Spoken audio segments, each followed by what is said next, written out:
Ngayong adlaw, bisa na sa itong mga taga-support dira.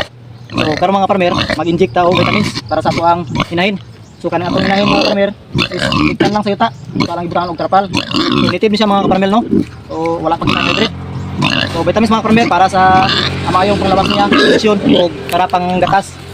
So, atas yung trukan kay murag short mga farmer ang atong paggatas sa ha. So, 5 ml lang mga farmer, no? Sana siya. So kani sa mga ka-farmer, so nurbit lang ato gamit, no? EB complex, ED. So atong kaon mga farmer para maka-inject karon.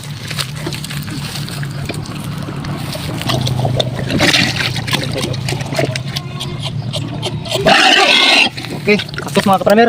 So na pud tayo isa ka inayang mga farmer pisong gyapon. So semana na lang ipabutan ni. So ato gyapon siya tagan og vitamins. So 5 ml lang gyapon. Mga farmer. So nito rin sa mga farmer atong mga laga kay mapapot-papunta. Okay din.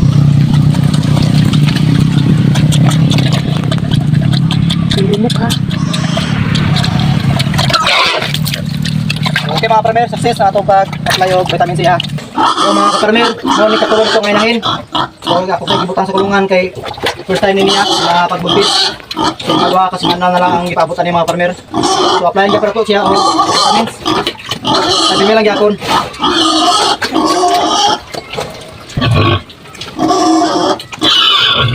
So success mga farmer. Ang ikatulong inahin nato.